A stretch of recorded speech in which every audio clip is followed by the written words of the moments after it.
Welcome to Season 4 of the Knack for Business podcast. Question to ask the audience: are your sales flat or unpredictable, and you're not sure why?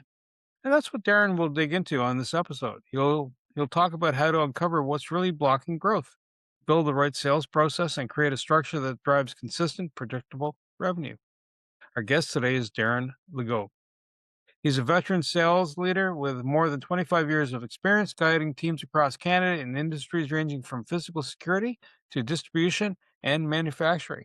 Today, he works with business owners, founders, and CEOs of small to medium sized businesses who are facing flat or declining sales. Aaron digs into the real reasons growth has stalled, then builds the sales structure and strategy needed to turn results around. He started his career knocking on doors on straight commission, and he even gave up boxing so he wouldn't show up to client meetings with black eyes, swapping the ring for the golf course instead. Smart move. Darren, welcome. It's a pleasure to have you here. And, what's your favorite quote or saying? Thank you, Bernie, and thank you, Wayne, for having me. It's great to be here. I learned early on it's a marathon, not a sprint. That's the way I kind of guide myself, and I've coached a lot of people on the sales side. And when people get a little bit negative or discouraged, it's something that I always say: it's a marathon, not a sprint. And what's your tagline for your business?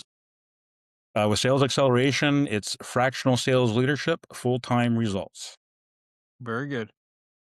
So you started your career knocking on doors, 100% commission, and obviously that's a tour de force.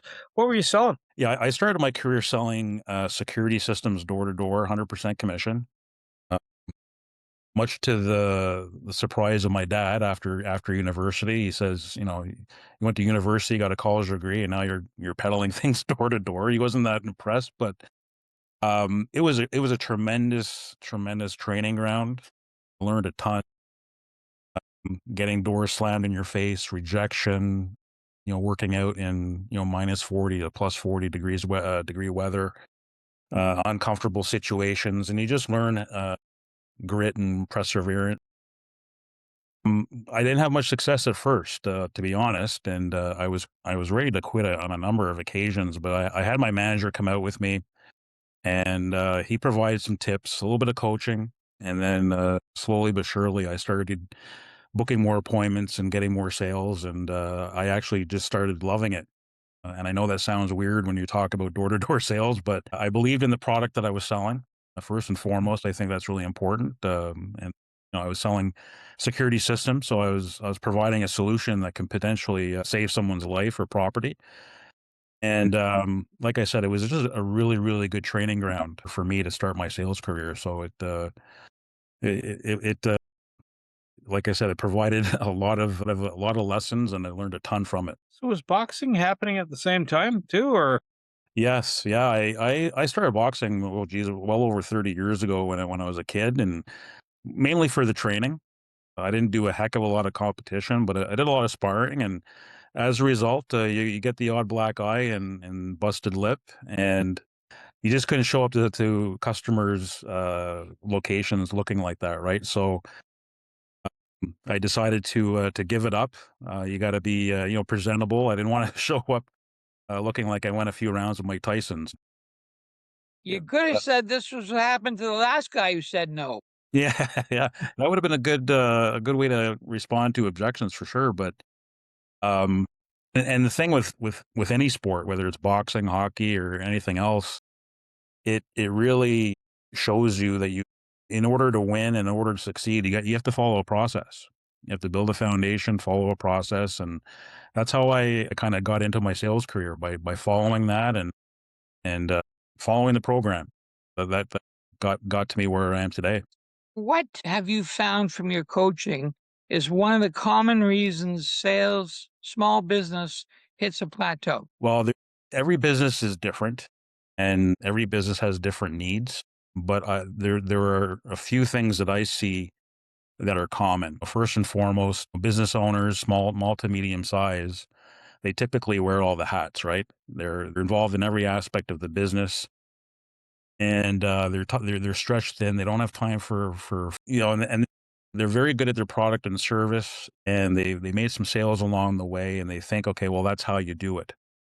And then they hit a plateau, right? And the reason why is because there's certain things that are missing. There's gaps that exist within their sales organization. So what I see very often is a sales team that does not get much in the way of guidance or support or coaching, because the owner just doesn't have the time or desire or even the skills to do that, right? So they have a sales team that doesn't get much guidance or support. They develop bad habits. They're unfortunately missing quotas, and then that leads to a lot of turnover. And so that's one of the main reasons why businesses don't get a plateau. They don't have a sales playbook or a sales process, which you'll hear me a lot today talk about. I look at a sales playbook as a kind of a roadmap for the business and the sales organization.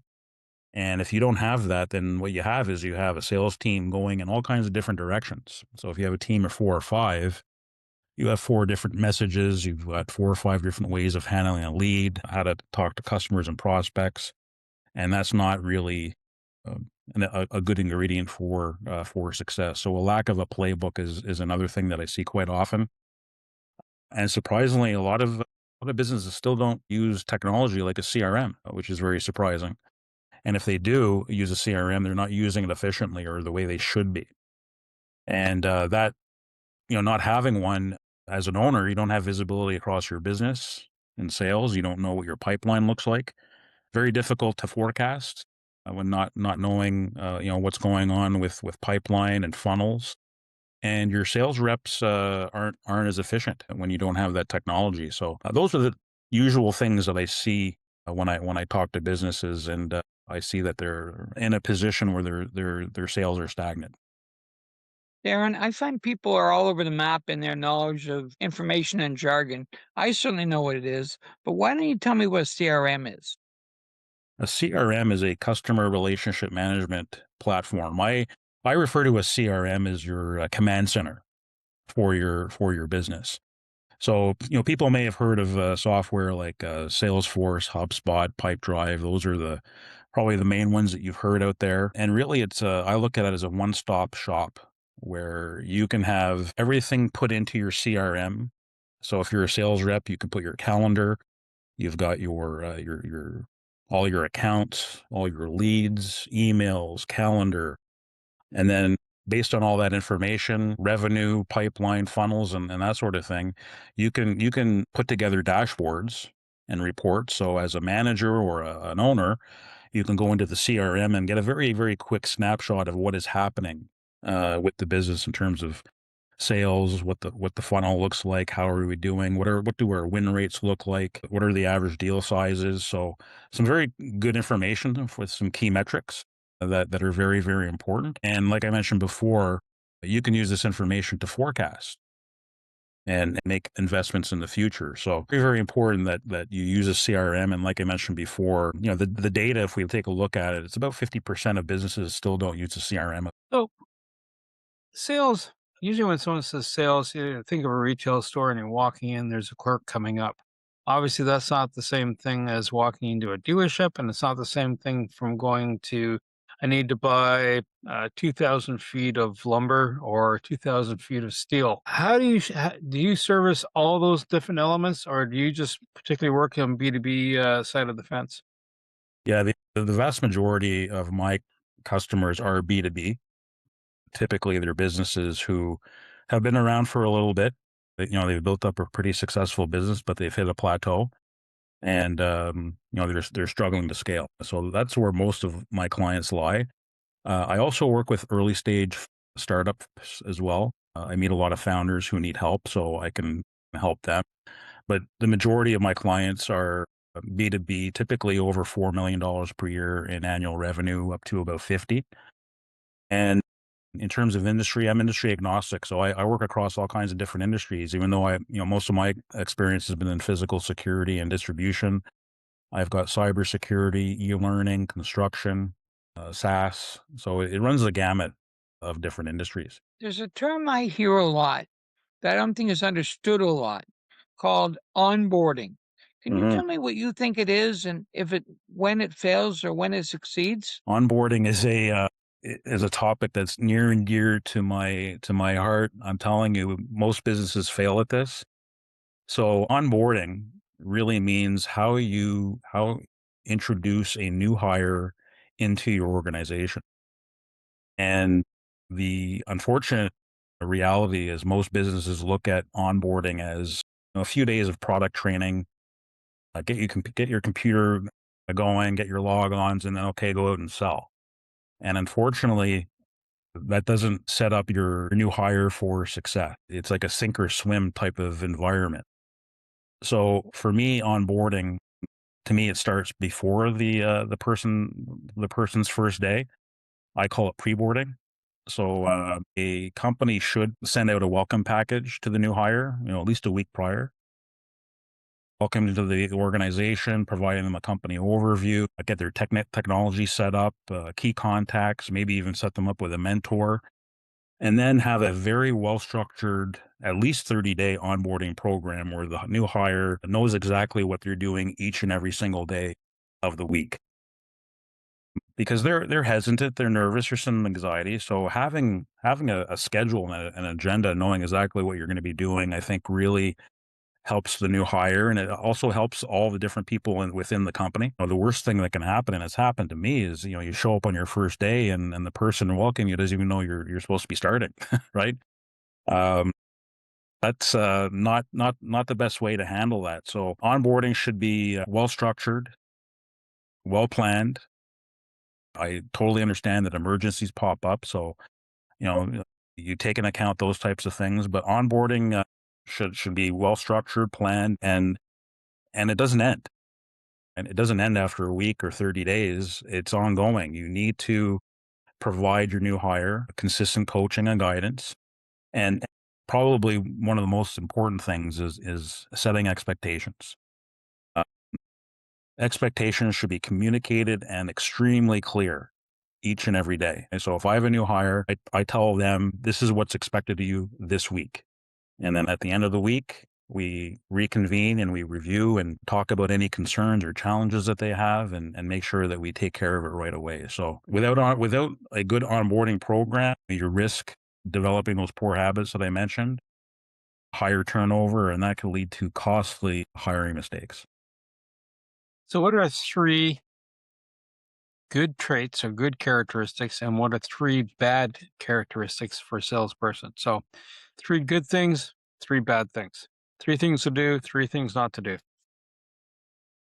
Are you talking about when they first start, Bernie? Or? Yeah, well, even if you're a business and all of a sudden you've hit that plateau, right? And you might be doing maybe two, maybe three of the good things, but you're doing some bad things, Or right? Yeah, the habits. Yeah, whatever. Are there any Yeah. that kind of stand out? Well, in terms of good habits or good things that I've seen in my career, I think for sales reps, number one is just being naturally curious is something that's, something that a lot of good sales reps have as a skill set, because they're the ones that are just not just going out and interviewing a prospect or a customer. They actually want to know exactly what's going on in the business. They're curious about industry insights, competition. They know their product inside and out. So being naturally curious is something that is extremely important. Someone who is good at developing relationships, and because most of your customers are going to be customers over a long term, right? You're not just going to be selling and then never seeing them again. So developing that relationship over time is key, because you want to not only sell them once, but you want to cross sell, upsell, and you want to make sure that you can get some referral business out of them as well. So having a really good relationship with somebody is key. And I think persistence, like I mentioned earlier when I first started, not giving up at the first few rejections or objections, just being persistent, being able to follow up is something that is really, really important. And in terms of what not to do, I think a lot of salespeople talk too much. So you need to listen, I always say listen, listen, and listen more. Stop talking. I've seen it too often where reps have done a really really good presentation and they just oversell and over speak, and it just doesn't work out very well. The more that you can get your customer to discuss and talk, then you're on the right track. That means you're engaging, you're asking really good follow-up questions, and I think a rep superpower is probably being able to ask open-ended questions. I make that mistake sometimes too. At the end of a conversation, I'll say, "So, do you have any questions? Do you have any concerns?" Ask an open-ended question, right? I would love feedback on what we discussed. I would love feedback on this particular feature that we talked about. Who in your organization do you think can take advantage of this particular feature of our product? So, open-ended questions. Yeah, listen. Don't talk too much. These are all things that the sales reps can do to make sure that they win more deals. Darren, you've alluded to it, but you didn't actually state it. If that's an open-end question, what's a close-end question? Close-end question, it will give you a yes or no answer. So like I said before, like, do you have any questions, Wayne? Right? No, or yeah, or you're right, and then you're kind of stuck there, right? So, like I mentioned before, that would be a rep superpower, someone who is naturally curious and someone who can ask open-ended questions and really get a good discussion with your prospect or customer. You've been at this a while. Do you find men and women sell and process differently? And do you find you train differently based on, not on gender, but on styles that genders tend to be influenced by? I think it really depends on the industry. Like when I was in the physical security business, it was a male dominated business. Not a lot of females were women, I should say, were involved. And whenever I did have a women woman salesperson, they did very well. They did very well. They have a very nice personality approach. Tend to let them in on a cold call a little bit more than so that certainly there are certainly some differences there. Now, another business that I used to be in the pharmaceutical business, that was a little bit different. A lot of women are in the pharmaceutical business, and so a little bit different there. Sometimes it worked against them because maybe the doctor's wife was a receptionist, and they didn't like the fact that it was an attractive woman coming to see them. I I I had success in both those types of roles, and I think at the end of the day, if you provide value to your customer, it really doesn't matter if you're a woman, man, if you're a little bit older, younger. If you can go in and talk to your prospect or customer and they see you as a value added resource, you're going to succeed. Because if I've seen it too often where I'll be on the road with a rep, doesn't matter if it's a woman or a man, and then I'll say, okay, what's the strategy for today's call? And they'll say, oh, we're just going in and checking in to say hi and see how things are going. And that's not really a good strategy. You want to make sure that you're providing value because the competition is calling on those customers and they're aggressive. They're offering discounts and promotions. And if your customer doesn't see you as someone who can come in and provide value, whether it's industry insights or education on product or any other type of solution, then they may decide to go elsewhere. So it's very very important. Whether it doesn't really matter where you are at your sales, make sure you go out and you provide value to your customers and your prospects. It's interesting. You mentioned something about providing insights and past experience. Once a RFP has been won to a larger establishment, the salespeople would be upselling, I guess would be the best way to say it, because here's a list of products you want to typically buy. You won the RFP, but they would come in and they would do what you just said. Here's a new product. Here's how to use the product if you're running into issues. But if you're flipping it over and you're going, let's say it's not an RFP and it's an open purchase environment, whether it's a small medium business as opposed to an enterprise. how do you find the clients that are going to be potentially client? I mean, a restaurant, your food, yeah, you can figure out, right? If someone's opening up a restaurant, or or supplies, kitchen supplies, etc. If I'm running a store and it's cleaning products, or it's lighting products, or it's telco, or I need an alarm system. Did you know you need an alarm system? Because people are gonna, yeah, and then go on goes the story. How do you know to find those people? How do you? Is it all cold calling? Is it networking? What drives that boat? Well, the beauty of cold calling now is you have a lot more information at your disposal versus when I was doing it 20, 25 years ago. Like when I when I was doing it, I was blind. I had no idea who the person was that I was knocking on, which door I was knocking on, what their title was, what their role was. Now you can go on LinkedIn and find out who the procurement person is. Then you get to the reception and say, "Hey, my name is Darren from ABC Company. I'd love to speak with Bernie today." So the information that you have just in your on your phone is so valuable.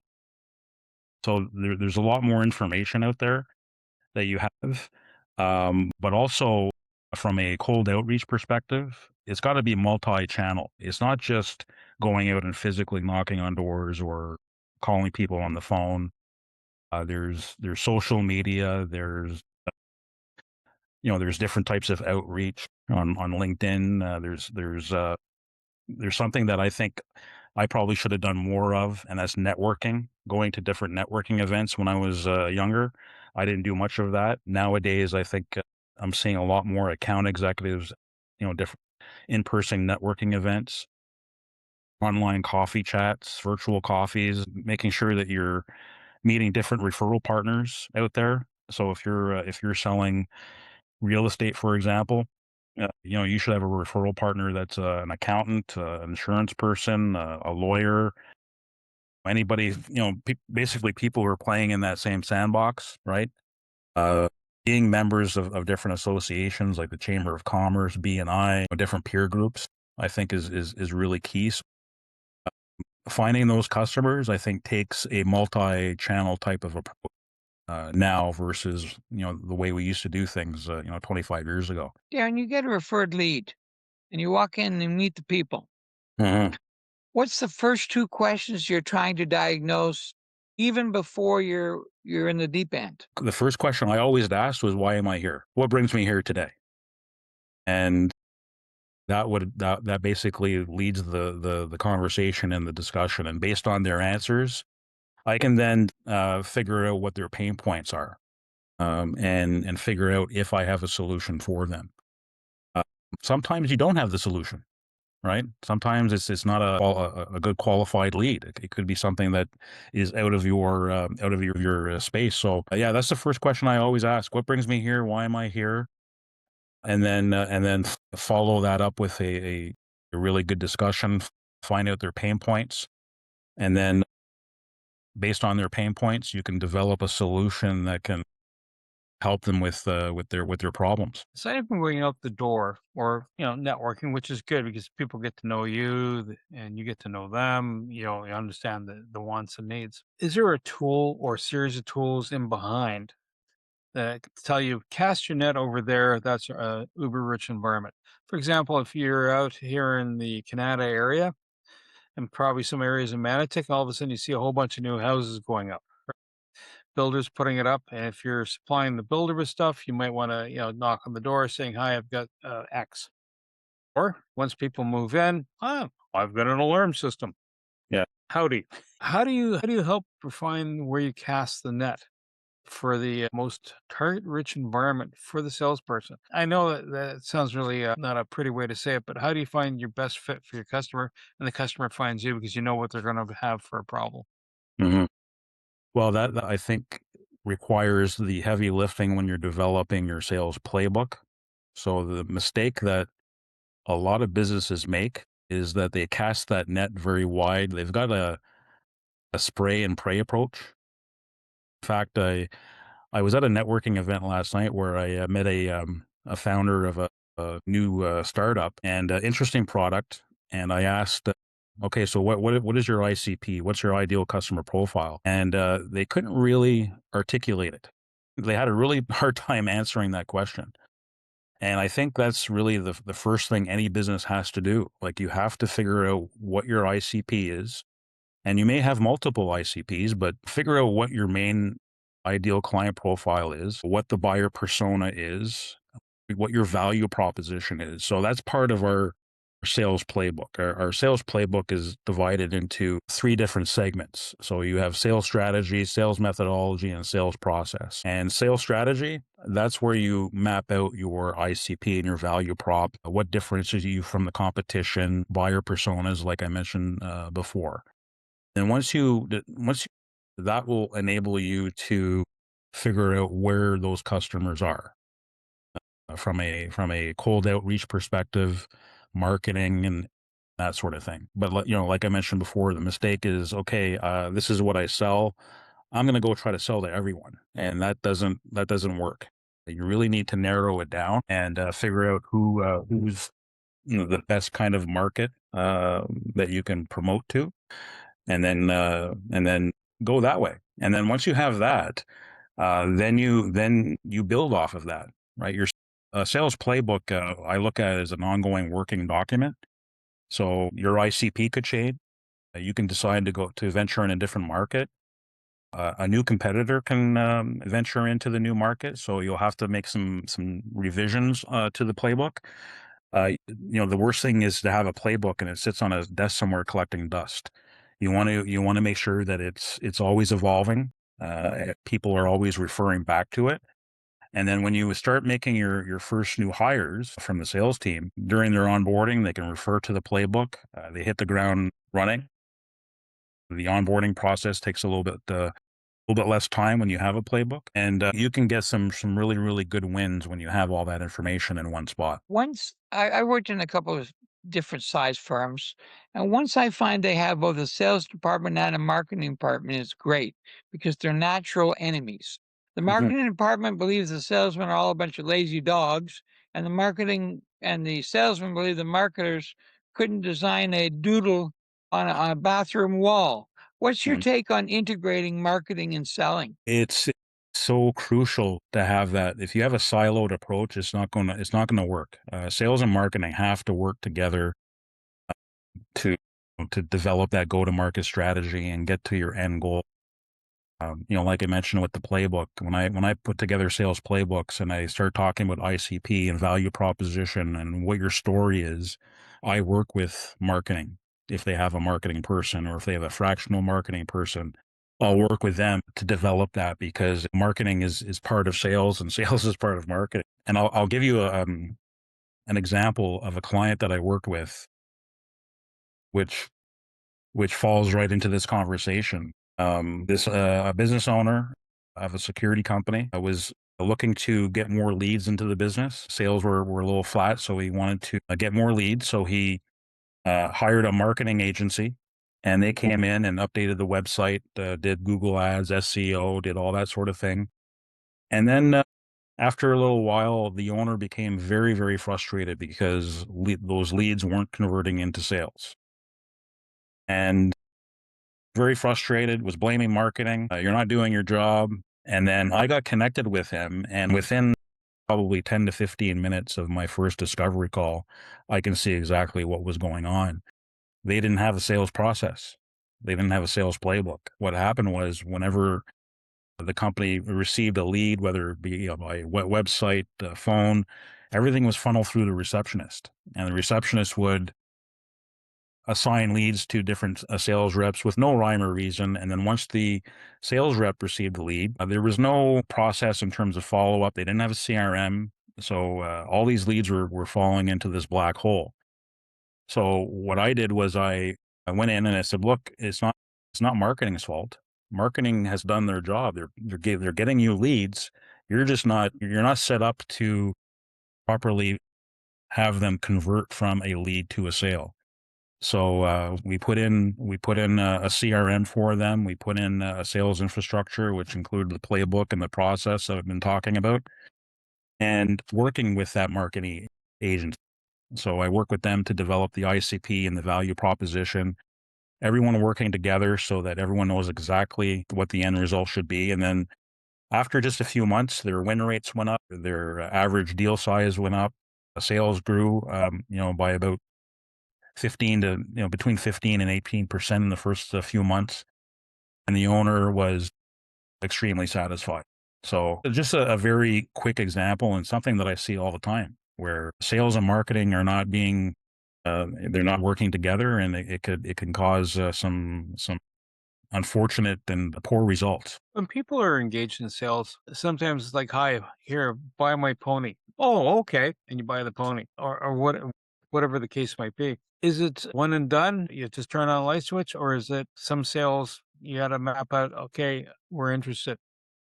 Now you need to build up the specs, or garner more information. Do you want it? You want extended warranty? You get that in the car dealerships a lot. But Right. I've been in a circumstance where we're getting a piece of hardware, and it was going out to RFP, and the guy says, "Listen, it was worth about 120,000 something, of the plant."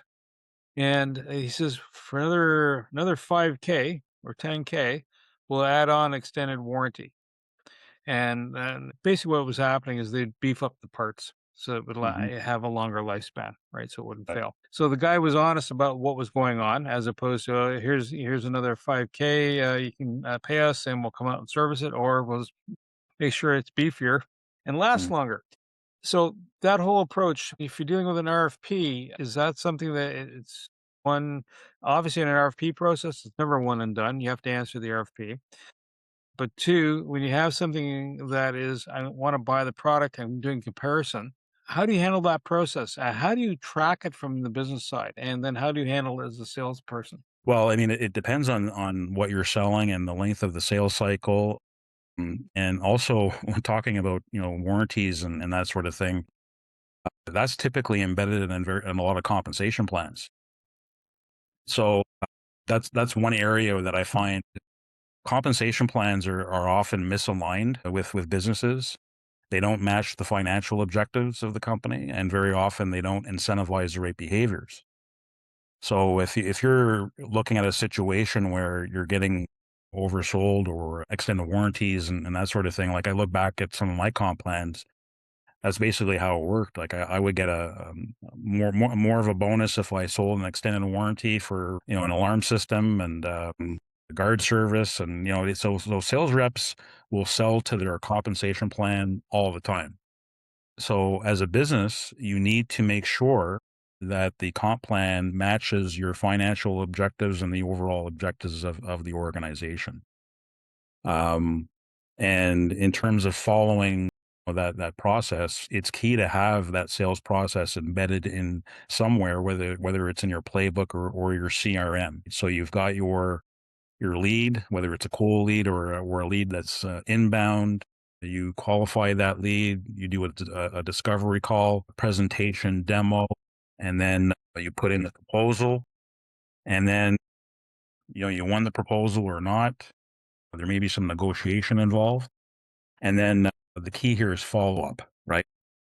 That's where a lot of sales are missed, is that there's just no follow up because there's no system that they have to remind and tag that type of lead for follow up. So that is just so important. So very, very important for any organization to have some sort of system. CRM is probably the best one, just to make sure that the sales process is embedded in there, and that way the reps can follow that process along, especially on those longer sales cycles. I have a client who's in cybersecurity, and their sales cycle is about 12 to 14 months, which is quite long because there's a lot of education at the front end. If you're selling widgets and your sales process is 3 months, then it's a little bit different, right? But it really depends on the industry, how long your sales cycle is, and making sure that you have that technology within the business so that you can keep track of everything. Is consumables, it's one thing to buy, I'll use I buy my pony. Now, if I'm also selling you the hay or the barn to stable the animal, that's, kind of an upsell. Is that also kind of the complete package? Is that the art of upselling, or is it just, hi, here's the pony, and you're off to the races? I know it can be client driven, but if the client buys a pony and they live in suburbia, might not fit so well. All right. I call it CPR, conversion, penetration, retention. So what I mean by that is you want to make sure that you have a high conversion rate on new business, but that existing customer base that you have is an absolute gold mine. So penetration is so important. You want to make sure that you can penetrate your existing accounts to upsell, cross-sell, which brings me back to what I said before, making sure that you're providing value every single time that you're visiting them. Penetrating that customer will lead to a stickier customer. I worked for a company before where the vast majority of their of their accounts, probably about 70%, was $2,000 and less. That is a high churn rate. Okay, when you have customers only paying you $2,000 a year, so you want to make sure that you have a customer base that's paying more and seeing that value, and it means it's a stickier customer. So having the conversion, penetration, retention kind of model, I think every business should be looking at that. So sure, maybe you have a key product that most people buy, but then you need to take a look at some of the other options that are available if needed. So making sure that you have a stickier customer, they're paying you a little bit more per year, per month, and providing that value, making sure that you're continually communicating with your customers. That's another thing that a lot of businesses make the mistake. They sell to their customer, but you don't hear from uh, your your customer or the person that you bought it from. I think it's very important that you continue to communicate, whether through sales reps, newsletters, communication, and providing that value. Because if you don't, like I mentioned before, the competition is out there calling on those customers. Darren, you've been around this block a while, and you talked about 100% commission, and then there's people, everything is a salary and it levels out, and then there's hybrid, which is some kind of a mix of both. Do you have Right. strong opinions about what model works best in your mind? Yeah, and the first thing that you need to look at if you're business owner looking at making a hire with your compensation plan is what type of business you're in. If it's B2C and it's highly transactional, then a 100% commission plan can work.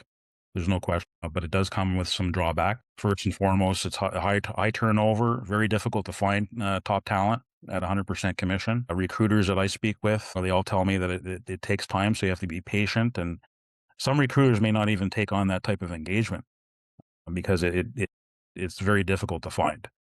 So if you're B2C transactional, it can work. However, if you're B2B and your sales process is a little bit more consultative, I would highly recommend against a 100% only commission plan. You're just asking for for more problems than you want. So you want to have a good mix of a base salary versus a commission plus bonus. That's probably the type of compensation plan that I see most often is a 50% base and 50% commission bonus type of structure. That provides sales reps with some stability. Want to make sure that you have a comp plan that incentivizes the right behaviors. So, for example, if your business model you want to have a higher percentage of new business, you want to make sure that your reps are paid on a higher tier for new business. And I've seen compensation plans work the opposite way. So I've seen a business say, "Hey, we want our reps to go out and get new business," but they're not comped on. So, and then they wonder why things aren't working. So you want to make sure that the compensation plan incentivizes the right behaviors that you're looking for, whether it's new business, whether you want them to concentrate on existing accounts, retention, those are all different things that you can put into a compensation plan. 50/50 is probably the one that I see most often and works best in a B2B type of scenario. And for a longer sales cycle, so for example, the cybersecurity company that I was mentioning before of 12 to 14 months, then your base salary is going to be higher, right? It's going to be higher on the front end because it takes a lot longer for that rep to make a sale. Do you find training sales owners, presidents, to actually let their people do the selling? There's an old thing I used to, why would you have a dog and bark too? Do you find that getting delegating and training is something a lot of salespeople are afraid of? I mean, not I think salespeople, but owners. absolutely because the owners and founders that I meet, they all have different backgrounds. Could be engineering, tech, and they've made some sales, but sales is not something that they're naturally, uh, they don't, it doesn't come naturally to them.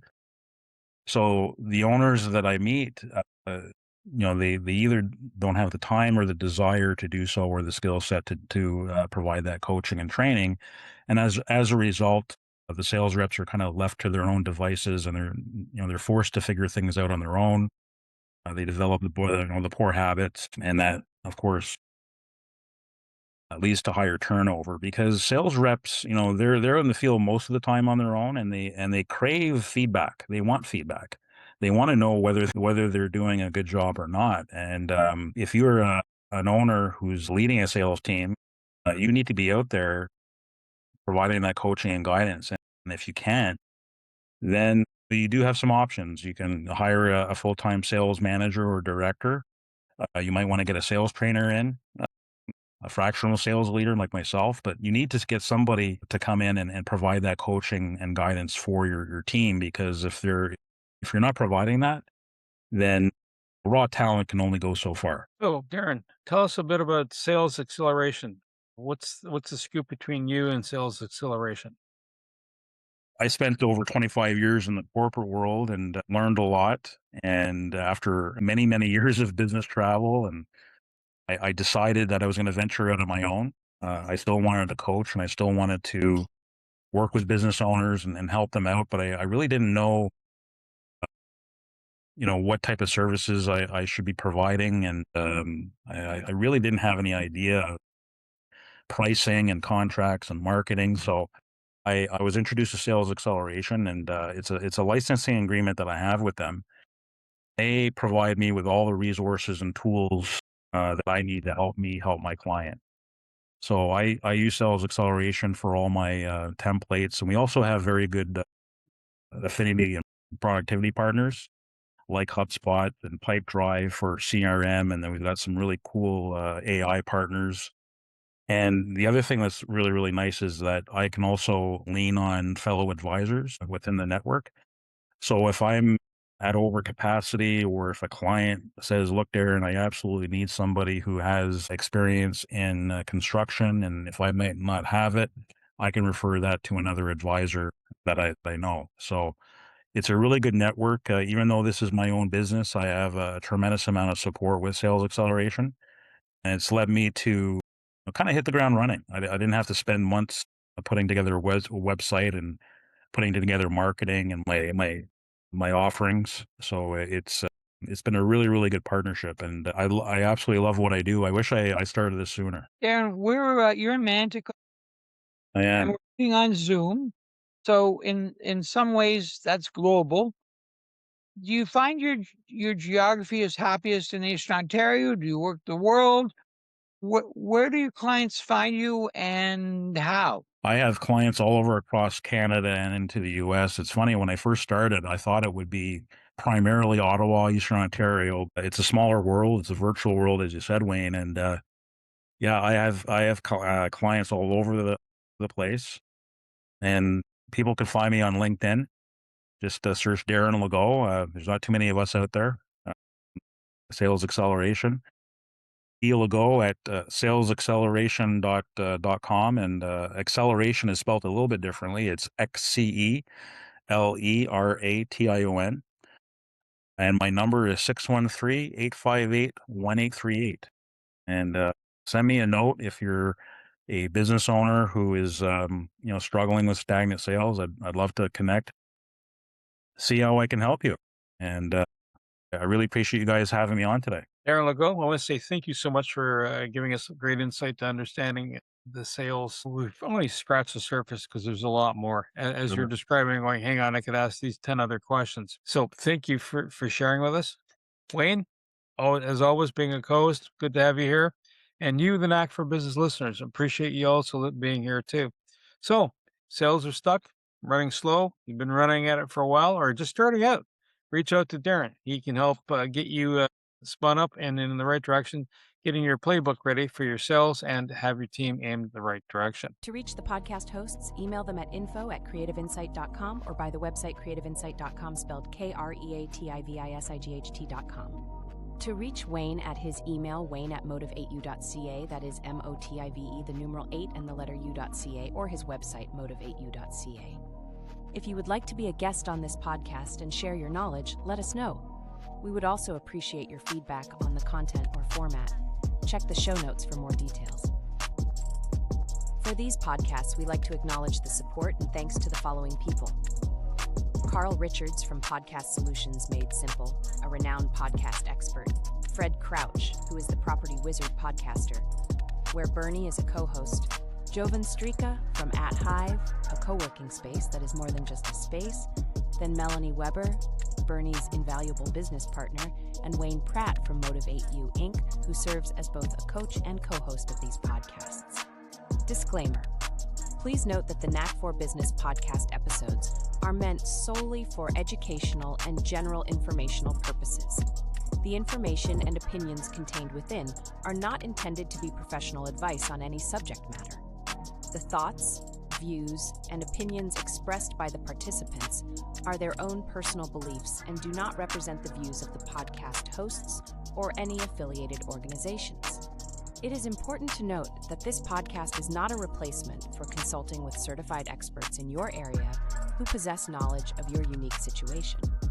The hosts of the podcast, along with any participants or affiliated groups, do not take responsibility for any actions taken or not taken based on the information presented in this episode.